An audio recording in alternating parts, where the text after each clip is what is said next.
Shalom, shalom, shalom. First, I want to give all the praises and the glory to Yahweh, Yahweh Shai. Yahweh is the name of the Most High. Yahweh Shai is the name of the Son, who the world ignorantly calls Jesus Christ. All praises to Yahweh, Bahasham Yahweh Shai, Bahasham Rakah Kodash. The Rakah Kodash is the Holy Spirit. This is giving all praises to the Most High, Yahweh, to the Son, Yahweh Shai, in the name of the Holy Spirit, in the name of the Father and the Son. So, double honors to the apostles of Great Millstone, Shalom to the elders, and to the fellow Hebrew Israelite brothers who were referred to as the 144,000 brothers of the house of Israel, and to the hopefully elect sisters of the house of Israel and brothers as well, who are striving in the spirit of Yahweh Shai, who the world ignorantly calls Jesus Christ, in this truth. So, I want to do a response to this video that our apostle Gabar did. I believe it was earlier today. Today is Wednesday, the 29th of November, 2023. I believe it was earlier this morning he put this video up. And I was actually watching this video while I was on the plantation working, striving away earlier today. And I was listening to all of this video and that. And, he was speaking on racism that takes place in Merry Ole England. As you can see from the title of the video, so-called blacks had to endure racism too in Merry Ole England. And brothers and sisters, and Apostle Gabar, as you already know, you better believe that's the truth, the whole truth, and nothing but the truth.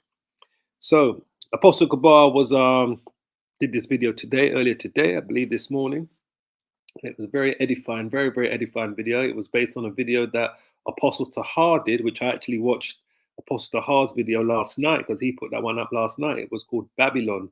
And it was a brother that was preaching on the highways and hedges in the UK, in London. And the old fellow walked up to him and was complaining about Babylon the Great and how England had destroyed him, and that he was suffering. And I could definitely resonate and understand what he was saying.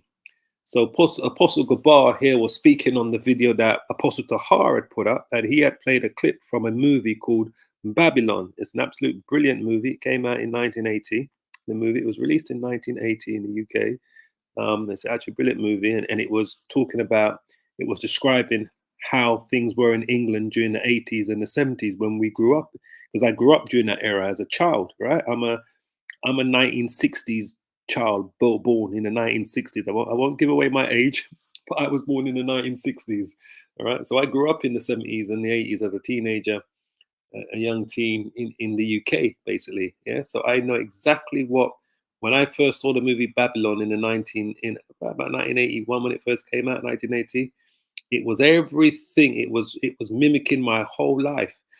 And one of the brothers in it, the guy Beefy, one of the main guys in it, Beefy, the actor, I actually grew up with him. He was a little older than me. He's probably about three years older than me. He went to my school, my junior school. My sister was very good friends of him. I knew him. I knew his brother because we all grew up in this place called Tottenham. Tottenham is in North London, in England, right? Where very close. It's where Tottenham Football Ground is based as well. Which is in America they call it soccer. We call it football. So I grew up in this place called Tottenham. I also, and where I lived in Tottenham was a stone's throw from Broadwater Farm, which was an estate. In America, you refer to those places as projects. You call it projects in America. In England, we call it an estate. And I grew up a stone's throw from Broadwater Farm. And I literally a stone's throw. But as I came out my front door, it would take me a minute. And I'm not kidding you, take me 1 minute to walk into Broadwater Farm. I grew up on Broadwater Farm when I was a child, right? I spent all of my teenage years growing up as a young man on Broadwater Farm, right? Me, my brothers, not my sisters, it was merely me and my brothers and our friends and all of the people that we knew on Broadwater Farm. So I'm going to just quickly play you a clip of this video that what Apostle Gabar was speaking at, because he asked me, he referred to me in the video that he put up in terms of that he knew that I would do a response to this video. And you're absolutely right, Apostle. When I saw this, I said, I've got to do a response. I was actually going to do a response to Apostle Tahar's video, the original one. And when I saw yours and you actually mentioned me and said you'd like me to put up a response to this, and that, that I probably would do, my mind was already set to do it based on Apostle Tahar's video, but I'm going to put a response to your one because yours is, you're focused on what Apostle Tahar was saying. So let me just play a little bit of Apostle Gabar's video. Then I'm going to play you a clip, right? I'll explain to you before I play it to you of another video, right? To make you understand. So I was actually going to call this video that we are definitely under the curses, right? But I thought, let me just give it the same title as what Apostle Gabar had here and just put RE, which means response to the so-called blacks had to endure racism too in Merry Ole England. Let me play a clip of Apostle Gabar's video, and then we're going to play a clip of another video. All right. I'm sorry if I kind of went on a bit. Because that's where, to survive the Blitz, when London was being bombed by Germany, many of the people living in England, in particular London, they would hide in the subway. They would hide in the tube because that was many feet under the ground. So the tube became, the subways became like a home for the people during that time, during World War II. So after World War II, when it was over, you had a bunch of buildings around London, South London, North London, a bunch of buildings that was damn near burned to the ground. So London had to be rebuilt. So guess who was called in? I don't have to tell you, it was cheap labor. Guess who was called into England to come into England and rebuild those buildings, to rebuild London? You got it, okay? So-called Negroes from, particularly from the islands, the Caribbean. And the first island that opened up was Jamaica. You had something called the Windrush generation. The Windrush generation started shortly after World War II. These are documented facts. You can Google this, okay? So even though they were brought there to help build England, they never really got any credit for doing that, and that there's a scripture that comes to mind behind that, whose matter of fact, I found an article on the Windrush generation. Here it is right here. What is Windrush? And I hope the brother, I know he is, because that's a studious brother, the brother from England, Yawakanan. I know he's going to do a response to this because he knows about that Windrush generation. Anyway. So he was actually referring to me when he said that, because my Hebrew name is Yawakanan, right? Which translates in English to John, but in the Hebrew it's Yawakanan. That's my Hebrew name. Yeah.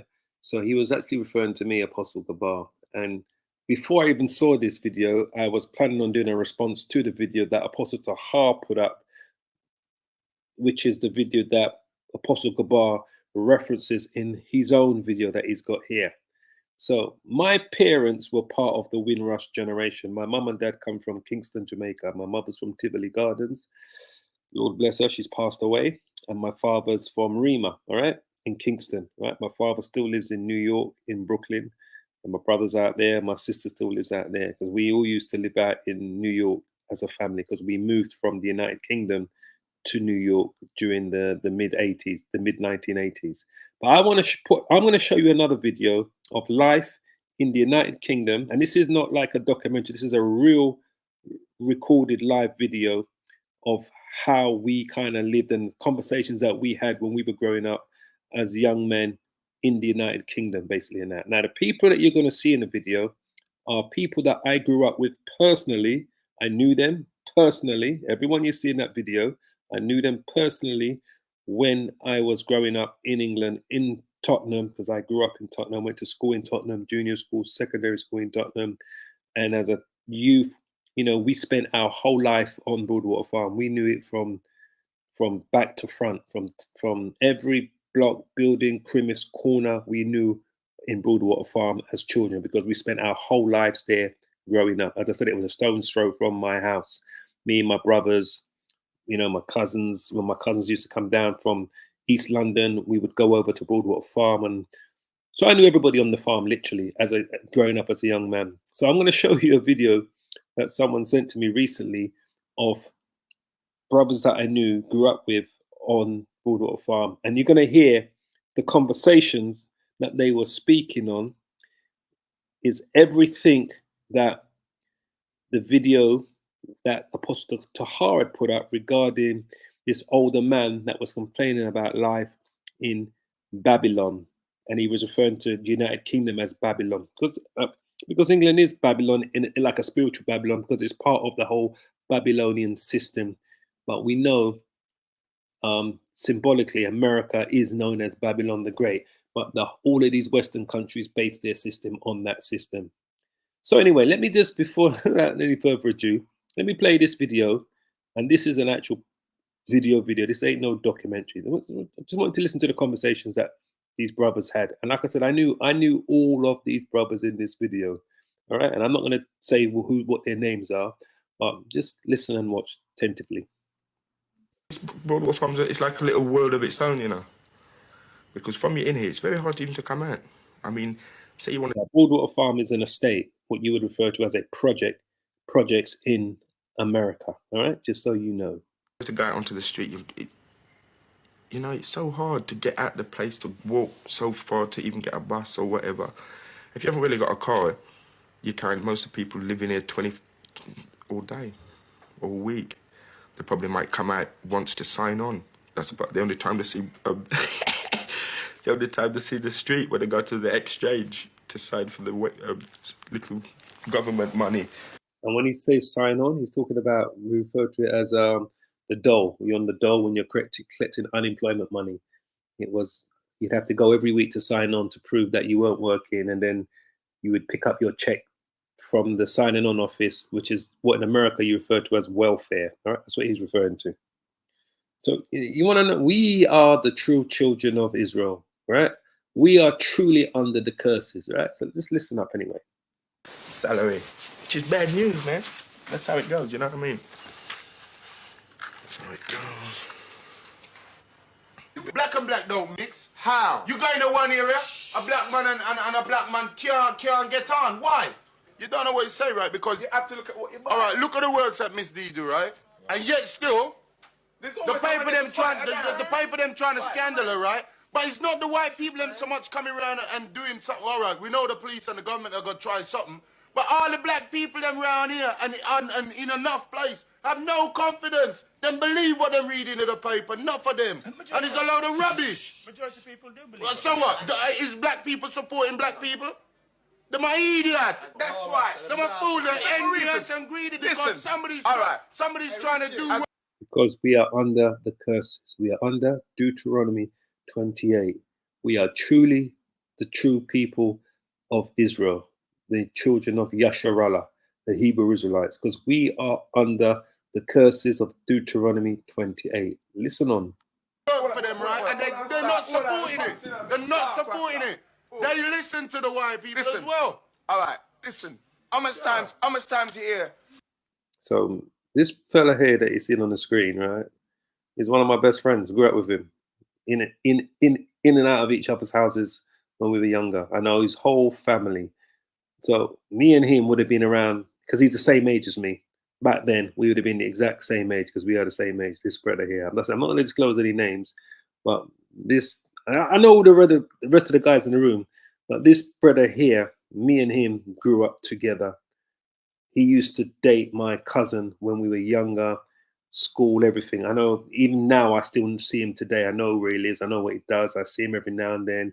I've known his whole family and so forth, right? I'm just trying to give you an idea, right? That when I'm explaining to you, this was reality in England in the 1980s, and little or nothing has changed today in 2023, except today we know who we are, that we that have come into the truth, that have woken up, all praises to Yahweh Ba'Shem Yahweh Shai, we know that we were under the curses. But back then, we had no clue who we were. And you're going to understand why I say this when you hear the conversation that's going to take place next, right? I didn't mean to stop it, but I just needed to interject that to you. You're going to understand that we did not know who we were back then. Now we know who we are. And we give all the praises and the glory to Yahweh Ba'Shem Yahweh Shai for that, for waking us up. But back then we didn't know. And you're going to understand why I said this. Listen on. People say, me study this and me study that. It's the same thing. Me study try, she try. There's always, as I said before, there's always someone to put me study down. Or put black people down. You try reach the top, they try to put you down. So when me study God, how we are going to cope? I'm showing you. Who's going to be there to say, well, this and that? Support each other. They don't. You know, don't think about that, do you? Black was divided. Because black man too ignorant. Right, I'm showing you, and I'm showing I'm you. not divided. Hold on now. Listen, I'm not divided. I'm showing you. If because you say we fight, if because you say we do this, we do that, we're not divided, then you're mistaken, right? Because if you go to listen to me, West Ham supporters, Millwall supporters, Chelsea supporters will come together. Listen, will come together to beat up black man. Don't tell me about no past, right, Rasta? It's the truth, though. Right, they'll come together to beat up black man, right? That's something that's been happening for years. We can't hide from that. That's why we're trying to put something now. All right, where do we get So we didn't know we were under the curses. I just want to read out a precept here, right? I'm going to continue playing it. There's only about 5 minutes left I'm going to play of this, but I'm going to continue playing it. And I may stop it from time to time just to bring out precepts out of Deuteronomy 28, right? So Deuteronomy 28 verse...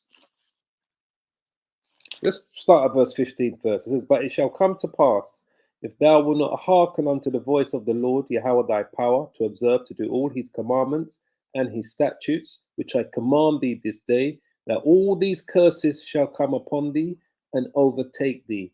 So we didn't know we was under the curses back then, but we know now. Verse 16, Deuteronomy 28, chapter 28, verse 16. "Curse shall thou be in the city, curse shall thou be in the field, curse shall be the basket and thy store, curse shall be the fruit of thy body and the fruit of thy land, the increase of thy kind and the flocks of thy sheep. Cursed shall thou be when thou comest in, and cursed shall thou be when thou goest out." Now, I'm going to jump around in Deuteronomy 28, right? I want to go to verse...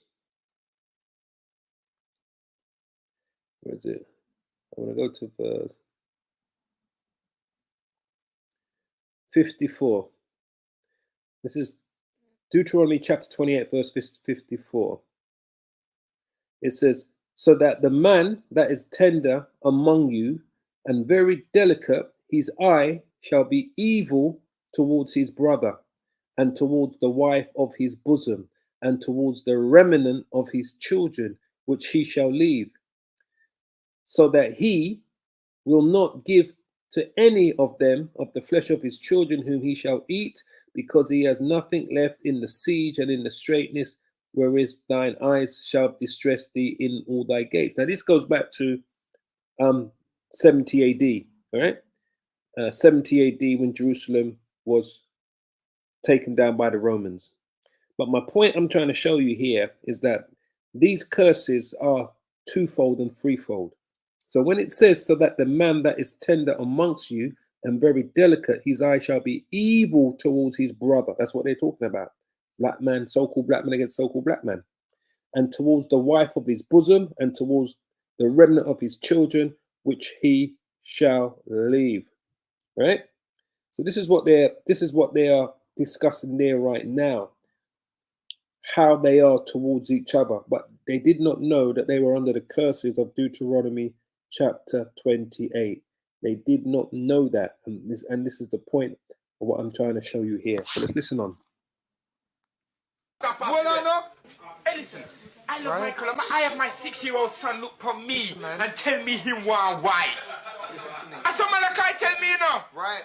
And then that means that You say you want to grow up white because if you grow up white, you will have a better chance. A 6-year-old boy, I tell me that. wrong. I mean, never tell him nothing about black or white from him born. They're saying his son is coming home. This is in the early 1980s. Coming home, his 6-year-old son's coming home and telling him that he wished he was white, because he could see how Esau was living, having such a great life. No pressure, no oppression, no racism, you know, no discrimination, no incarceration. 6-year-old son coming home and telling his father he wished he was white because we were under the curses. But we did not know back then. Well, we didn't know. The apostles knew because they just came into the truth around then, and their elders knew, but we did not know here in the United Kingdom. Him not wrong. As a youth, him not wrong. You think about him thinking, I England this, you know. I'm a 6-year-old boy can look for me and tell me say he want white. I'm not wrong, because I England this. He want me tell him, God don't make you white, you know. He say, listen, daddy, when I'm 18 or 19, I'll be white. And when I tell him God's not making him white, he's upset because he cannot be white. So what's going down? My fault. I've never taught him about racism. It's your fault. Why is it my fault? No, It's a school you're fight. making the same mistake, man. You don't have to teach him about racism. don't All tell you him got to nothing. teach him is that he is black. He knows he's black. I've told him he's black. What Another curse. Because they said that we are black people. There's no such thing as black people. We are different shades of brown, from a dark, dark, dark brown to a light, light brown. What is our nationality? We are the Israelites. But we were brainwashed in their, what Apostle Tahar likes to always use, their fool system, which they call their school system, their fool system. We were brainwashed to believe that our nationality was our color. No, we did not know who we were. Right? He goes to school and a white boy look on him and tell him to write it. You're better off if you're white. and he come back and Because they knew back then, even a little 6-year-old white boy knew back then that they had the upper hand, that this was their kingdom. So a 6-year-old white boy tells a 6-year-old so-called black boy that you'd be better off if you were so-called white. Because even the 6-year-old white boy back then in the early 80s knew that he was in a privileged position. His people were in a privileged position. They ruled the world. He could see, from a 6-year-old, could see the oppression that we, so-called black people, was under in the United Kingdom. So he told his fellow 6-year-old so-called black boy that, you'd be better off that you were white. So I'm going to go to the book of Baruch, chapter 2, verse 4. It says, moreover, he has delivered. Let me start at verse 1. Baruch chapter 2, verse 1. It says, therefore the Lord has made good his word, which he pronounced against us, against the true children of Israel, and against our judges that judged Israel, and against our kings, and against our princes, and against the men of Israel and Judah, meaning the whole 12 tribes, to bring upon us a great plague, such as never happened under the whole heaven, as it came to pass in Jerusalem, 70 AD, according to the things that were written in the laws of Moses, that a man should eat the flesh of his own son and the flesh of his own daughter, 70 AD. Moreover, he has delivered them, after 70 AD, he has delivered them, the children of Israel, to be in subjection, to all the kingdoms that are round about us. So when we were delivered into the British Empire, into the United Kingdom, we were delivered there to be under all subjection, under all the kingdoms that are round about us. And no matter where we went as a people, so when we left Jamaica on a Windrush to come to England, we were coming to England to be delivered there under subjection. When we were taken from the west coast of Africa and put on slave ships and brought to the Americas and to the West Indies, we were taken there to be under subjection under the so-called white man, Esau. So Baruch says here, chapter 2, verse 4, moreover, he has delivered them to be in subjection to all the kingdoms that are round about us, to be as a reproach and desolation amongst all the people round about, where the Lord has scattered them. So everywhere that we were scattered, we were going to become a reproach. It says, thus we were cast down and not exalted, because we have sinned against the Lord our power, and have not been obedient unto his voice. And we didn't know. That's why we was under all of this oppression, going all the way back to the transatlantic slave trade. Verse 6, it says, to the Lord our power,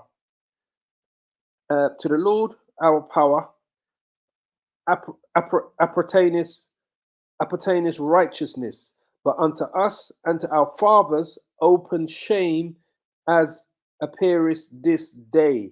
Open shame. That's what it felt like for his son to come home and say, wish that he was a so-called white boy. That was open shame. Open shame. He felt shame on himself. I say again, Baruch chapter 2, verse 6. To the Lord our power appertaineth righteousness, but unto us and to our fathers open shame, as appeareth this day. Open shame. All right, that's what pertains to us.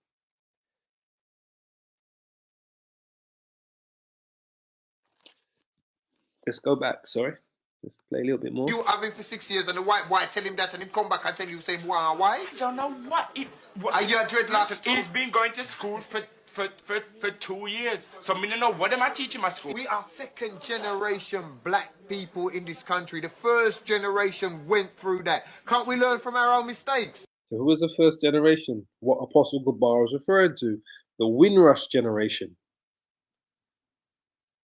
So we were thinking back then things were going to change. Nothing changed for us, as you can see from this live conversation recording.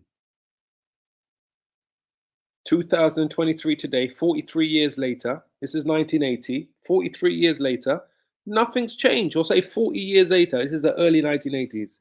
All right. 40 years later, 4 decades later, nothing has changed, except now we know who we are. We know who we are. All right. We go back to Baruch. It says, for all these plagues are come upon us, which the Lord has pronounced against us.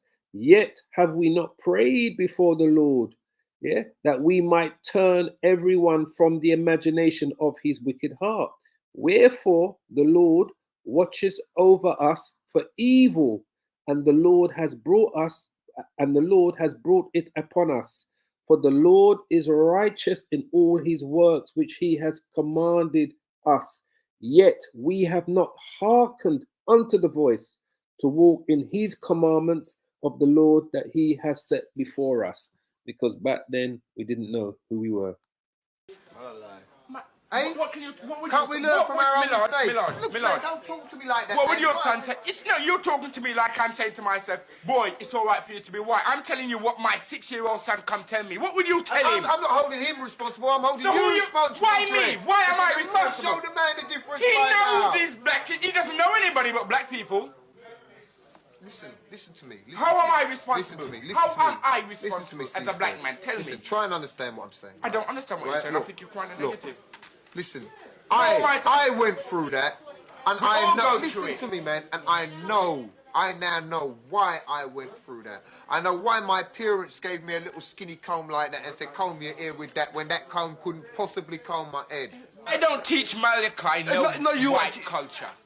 So what are you teaching? Black culture. How? At yard. I teach him about black culture. How do you teach him about black culture? What do you mean, how do I? See, that was our downfall. What we should have been teaching was the scriptures, but we didn't know. The Lord wasn't ready yet for the remnant that was in the United Kingdom, because this is when the remnant was coming together in America, right? From Marshall, right? The elders, the apostles, their elders, the 7. The Lord was, this awakening started in Babylon the Great, America. It hadn't come to the United Kingdom in the early 1980s. And if it did, we wouldn't have been ready for it. I wouldn't have been ready for it. I know that for a fact. As much as I always believed in the Most High and was always close to the Most High in Yahushua, I was still under the white curse of white Jesus. I was still under that belief of the scriptures, white Jesus, in the early 1980s. So I wouldn't have been ready for this truth back then. But America, Babylon was, because the Lord was ready now to wake up his remnant. And he used those men, Ariel, Marshall, the apostles, the other 7. He used those men to open up the eyes of the elect, to wake them up. But we weren't ready here in the United Kingdom. We were still being oppressed, and we're going to be oppressed. This is why the scripture says here, Deuteronomy chapter 28, verse 45. He says, moreover, all these curses shall come upon thee, and shall pursue thee, and overtake thee, till thou be destroyed, because thou hearkenest not unto the voice of the Lord Yahweh thy power, to keep his commandments and his statutes which he commanded thee. And they shall be upon thee for a sign, and for a wonder, and upon thy seed forever, because thou servest not the Lord Yahweh thy power with joyfulness and with gladness of heart, for the abundance of all these things. Therefore shalt thou serve thine enemies, which the Lord Yahweh shall send against thee, in hunger and in thirst and in nakedness and in want of all things. And he shall put a yoke of iron, transatlantic slave trade, upon thy neck until he has destroyed you. So by the time we've got to this stage here, we are a destroyed people. From the 350 plus years of slavery to the 100 years of the lynchings that took place in the Americas, the incarcerations, the oppression. By the time we got to the early 80s, we were completely a destroyed person. This is why we was on this, black this, black that, black this. We want to be black, I want to be black. Listen up. You ever teach the boy how to grow, Rasta? What do you mean how to grow? How do you teach He's a him about 6-year-old black you. What can you culture? tell a 6-year-old That's you? right, you don't know how to teach a 6-year-old black culture. What do you mean black? I'm black, I'm not white. Yes, that's right, you're So am I black. going to bring him up white? When he comes down, we don't eat fish and chips. So what's he eating? The black culture is what the white man gave us, the so-called white man gave us. Those were part of the curses, family. Those were part of the curses. When the Lord says, the Lord shall send upon thee cursing, vexation, and rebuke in all that thou settest thine hand unto for to do, until thou be destroyed. I'm reading from Deuteronomy chapter 28, verse 20. The Lord Yahweh shall send upon thee cursing, vexation, and rebuke in all that thou settest thine hand unto for to do, until thou be destroyed, and until thou perish quickly, because of the wickedness of thy doings, whereby thou hast forsaken me. That's the underlying thing. We forsake the Lord, and Esau played a major part in helping us forsake our true power by bringing us to white Jesus, giving us their churches. When the Bible was our book, but we didn't know who it was. We didn't know the name of the Most High. We didn't know the name of the Son, Yahweh Shai. We didn't know the name of Yahweh. We didn't know that we were the Hebrew Israelites. We were not these so-called black people that these Edomites told us that we were. Black is a color, not a nationality. I've said this so many times before. Listen up. Is it rice and peas? But what if I'm telling you what fish and chips do? In the You tell you we don't like rice and people want fish and chips. What you tell you can't eat nothing?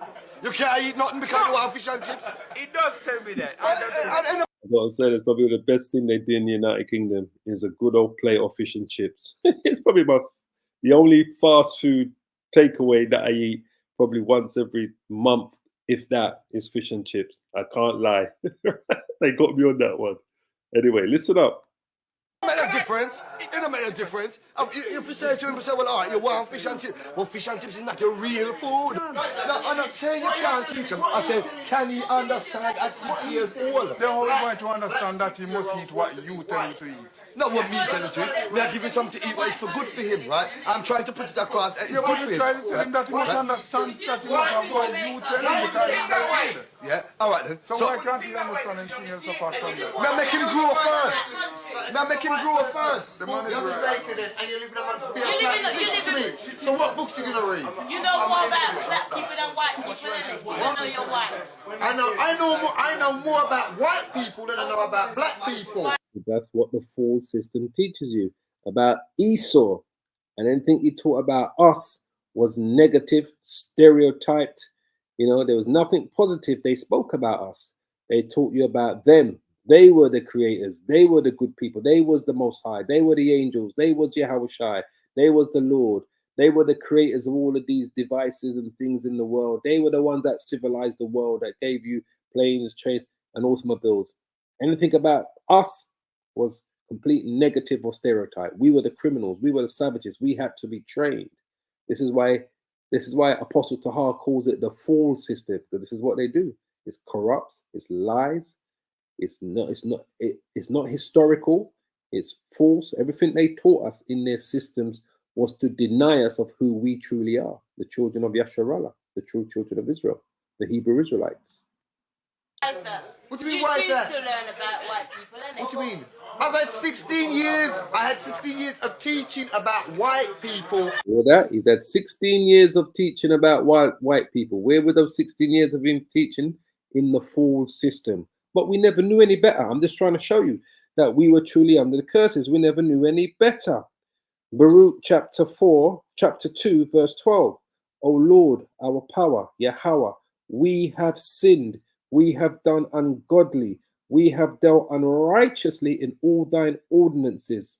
Let thy wrath turn from us, for we are but a few left amongst the heathens where thou hast scattered us. And this is what they basically all crying for. They're asking for the Lord's wrath to turn from them. But at that time, in the early 1980s, they did not know who they were. They did not know who they were. We did not know who we were in the United Kingdom. I learned nothing about black people. I know. Listen, He's right. I now know more He is about right. white people. He has not than I known know nothing about black It's people. up to you to go to the library to learn about Do you know black about black people. people? You're right. We're right. We're black. We have to live as black, but we have to live in the white system. You understand what I'm saying? We can't go out there and say we're going to fight the system to be white. That can't work. Richie, That can't work, if Rasta. you're black, now listen to me. You're If black you and that's are it. black, all right, answer me. If you We were so brainwashed, boy, about this, black, that, black, this. But we didn't know any better. I'm just making you understand that. We are the Hebrew. We are the children of Israel. We are the children of God. We are the children of Yasharallah. We did not know that. They painted this thing. They gave us this name based on a color. They did not tell us what our nationality was. And then any other nationalities that we clung to was what they created. you are black, right, and you are trying to live in a white system, and the system will not let you live, what are you going to do? Why are you trying to be in the white system though? We're going to turn to the Lord. And you know what I loved about this when I saw this sister here? Look at her hair. She's got all of her natural, real hair. All of her curly, natural hair. You'd be lucky if you see that today. She's got all of her. I can remember the sisters like that growing up, man. I can remember how they used to look. And 9 out of 10 times they'd be wearing a dress or a skirt when they went out to the parties, to the raves, going out, you know, to events and that. I'm wearing their natural hair. You'll be lucky if you see a sister that has that today, that has her naturally hair like that, whether it was short or long. Would you choose to be? You're in a white system, that's what you said. You're in a white This is a white country, isn't it? Well, we're in Esau's system. The earth is given into the hand of the wicked. That's the one thing that they could all agree on. That we're in Esau's system. We're in the system of the wicked. My country. That's what you fail to understand. This is my country. And my country too. That's it. Right, you understand me? I mean, Right? I'm not into no white business. This is my country. We didn't know any better. He's saying this is my country, my country. We're so proud to be English and English for England. But we didn't know any better. We didn't know who we were. Today, we know who we are. You're born here and you live here all your life. That's the difference. Right. Anyway, so I'm going to leave it there. I pray you were edified by this response I wanted to give to Apostle Gabar's video, what he was speaking about, and the fact that he brought me up and he asked that I probably would do a response. And I had it all in my intention to do a response. So I pray you were edified by today's video. I want to give all the praise and the glory to Yahweh, by Hashem, Yahushua, by Hashem, Rakah, Kodash. Double honors to the apostles and to the elders and great millstone. Shalom, shalom, shalom. Keep praying, keep safe, repent, and hold on.